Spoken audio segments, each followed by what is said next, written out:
Ray-Bans on this motivating and inspiring podcast designed to put you on the freeway to success and abundance. Today is Thursday. It is slightly overcast today, but I have faith that this is going to be a half-decent weekend. And ironically, on yesterday's show, I was talking about taking a rest, taking a break before you can possibly move forward to become even stronger. And I had to make a very difficult decision last night. I, right now, am serving as president of the Victoria Magic Circle, and we had a show booked for 2 weeks from now to perform for the community.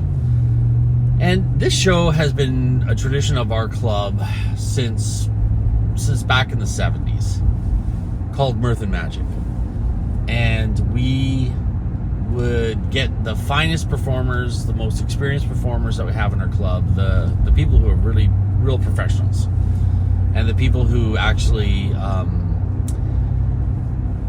are seasoned performers. And with magic, just a quick aside here, magic has layers to it. There's always the beginner. That's the person who knows very little about magic, but wants to become a magician. Then there's the amateur. This is someone who knows a little bit of tricks. And I think as an amateur, you start to understand the questions to ask. And I remember when I was at that level of amateur, I remember there was a point where I thought, well, what more could I possibly learn about card magic? And as I grew in my knowledge of card magic, I started to understand just how vast that world was. So the more I knew, the more I knew how little I knew, basically. Then after the amateur, we have what we would refer to as a semi-professional. This is someone who is out there performing and charging a fee, but they may not make their entire living off of being a magician. And I would very comfortably put myself in that position, because I do sit on the executive of a couple of different organizations in the magic community. I do perform for money, and I charge professional rates. Excuse me. And then you've got the professional. That's the guy who's a full-time professional. All he does is magic, and so he's really, really good at performing. And also, and this is really important too, is understanding the business of magic as well, because that's a part of magic that so many so-called professionals don't understand, and they end up getting into trouble. Just being talented is just not enough. You have to understand business. So we get these people. Most of them are semi-professionals, but we do have amateurs as well, and they get up and they will compete. There's a competition in the first half of the show for the Comedy Magician of the Year, which is always fun. And then the second half of the show is what we call the showcase, and that's where we have, we prefer to have the bigger magic tricks come out there. The illusions is what we call. These are usually magic tricks where instead of involving some coins and some cards, they involve actually using a person, or larger animals, like making a zebra appear on stage, things like that. So we've done this show pretty since the 90s. Since I've been a part of the club in the 90s, we've done the show every year, except for there was one time around, I think it was like 2006, 2007, where we decided to pull the show for some reason. And then again, we pulled the show in 2019 due to lack of sales. Couldn't mobilize enough sales, so we had to cancel the show. And last night I had to make the decision 2 weeks out that we are as well going to be canceling this year's Mirth and Magic. and it was I was very, very upset about it, but it was something that I felt was best to do. Unfortunately, this club, and I've said this before many times, this club is the membership is dwindling, and I think that has a lot to do with the internet. A lot of the things that clubs used to have cornered a monopoly on is now available on the internet for pretty inexpensive amount of money. We have lectures, and anyways, the internet really, this age of information, what the Magic Club used to have almost whole control over for the person coming up and learning, well, that's now, with eBay, we've got auctions with a couple of different sites out there. You can get a lecture online. You can learn from the greatest minds in Magic for $20. Less than it costs to pay for parking and gas to go to a Magic meeting. So numbers are dwindling, and it's been happening across the board, I think, on most organizations, volunteer memberships, things like that, community organizations. It is what it is. It is part of our time, and maybe in the future we won't even have actual clubs where people actually get together like they do today. Maybe. It's hard to say, but over the last 24 years, I'd say the last 20 years, 18 years, 20 years, I've really seen a decline in membership. Not just membership. It's not just the membership I'm seeing the decline in. It's the actual, like, some people are, no, I'm a member of this club, but they don't participate. They don't show up. They don't perform, and there's nothing, I'm not saying anything about anyone in particular. It's just, it sucks. It's not what it used to be, and it is changing. And I don't know if it's for the best. For the club. Now, maybe it's the best, for Magic as a whole, possibly, because there's some really great Magic being produced these days. Really amazing Magic. But for the club itself, I think we're missing out. So, because of the lack of enthusiasm for the club and performing, I'm finding it harder and harder to be able to put the show together.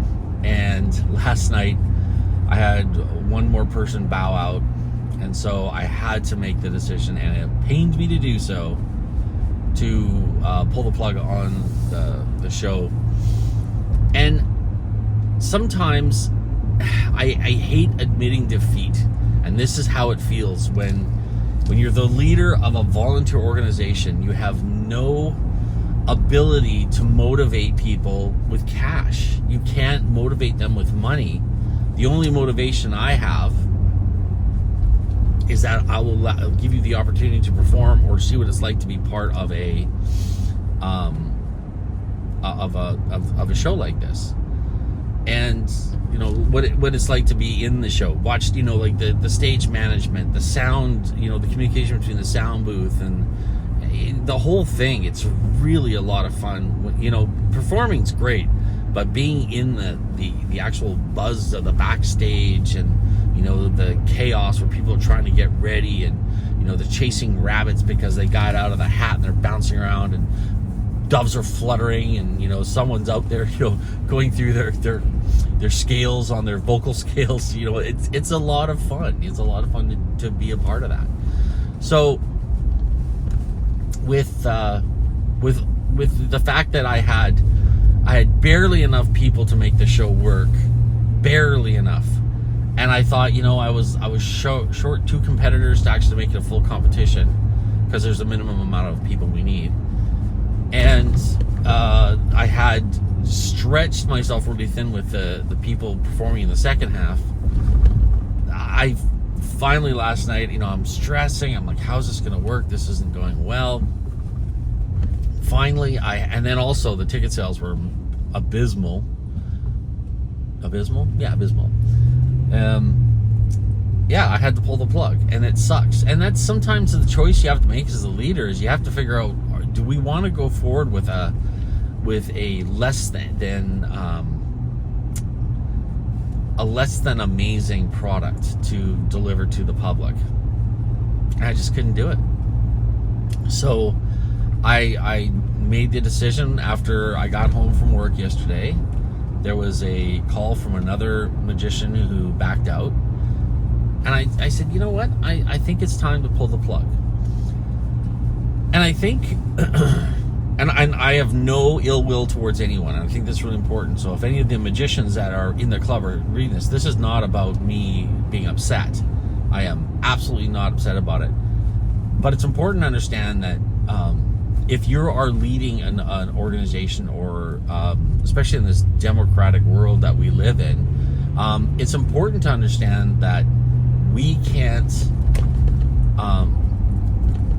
there's some people who just don't want to go where you're leading them for whatever reason.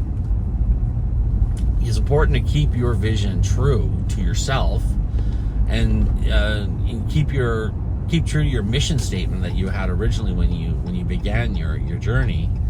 And it's also important to understand that some people, whoopsies, a little bit of road rage going on here, whoopsies. Some people just simply don't want to go where you're leading them, and at that point there's a point where you have to either oh boy, that looks like we were just witness to a little bit of road rage there. If people don't want to go where you're leading, you have the three choices. You can push through and force them to go, and some people do that, and that will have results, good or bad.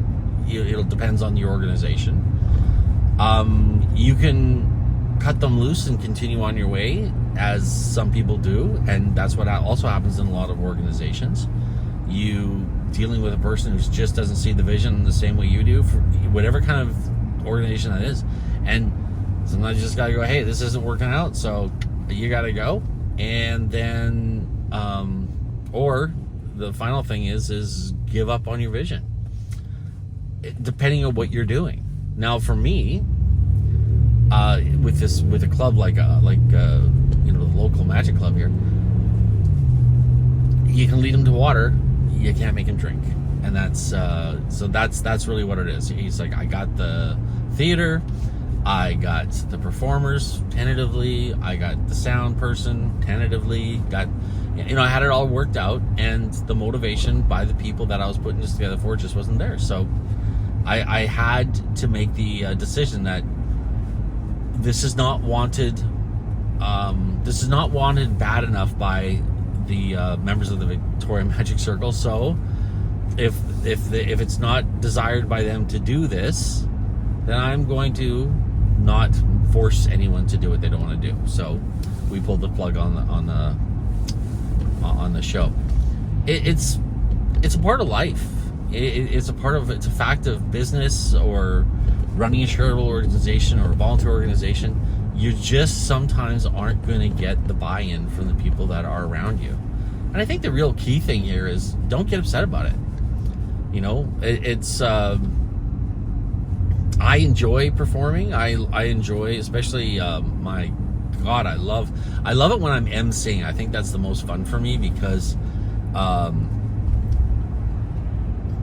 just love it. I don't know. I just love it because I feel like I'm part of the whole show.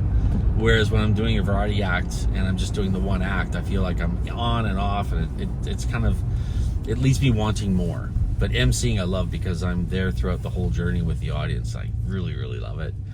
But the club didn't want it, so it's time for us to move on to the next event that we're going to have, without emotion, without me being upset at all. And I think that's important. If you're the boss, or you're the president, or you're the coordinator, whatever the case is, if people don't want to go where you're leading them, let it go. Move on to something else. There's always going to be another project. There's always going to be another a group. There's always going to be another opportunity to do the things that you think are good, that you think are going to add value to your organization. What are we doing here? Your organization, to the company, whatever the case is. I would say, from personal experience, look at the positive. Now, the positive for me is that, well, now I've got that night off, so I can go and hang out with Gabby and do something fun. And I also have, the stress, I don't have that stress of trying to make sure everyone's, where I want them to be. So it's a good thing. So sometimes, that happens where people just don't want to do what you're going to do, or what you're leading them to do. Let it go. Just let it go. Breathe. Let it move through you. There is so many different things, more opportunities to do other things. Anyways, folks, little bit of a more mellower podcast today on the commute to work, but you know what? It is what it is. If you're watching me on YouTube, make sure you subscribe. Always, as I always say, check out Freeway23.ca. Go through the blogs. I know I put some things in there, like I've got this really cool strategy on investment that I put in there, and a big list of books that I put in there that are good for your what I like to call the commuter's education. Oh, is there a spot up here? No, that's not a spot for me. I'm gonna pick a spot right here. And those are the books that you can I was very happy to put together, because it was the books to get the master's degree on your commute to work, which I thought was hilarious and fun. So we have that, and we also have all the archived videos there as well from YouTube that we've been putting on here. So check it out. I really truly believe that what we're offering is some really quality stuff here, and I invite you to take a look at it and use it for yourself. But the most important thing, and I say this all the time, spread the good word. Spread the good word. Tell everyone out there what we're doing here, so everyone understands that they have the right to live a life of success and abundance. Thanks so much for watching. God bless, and enjoy.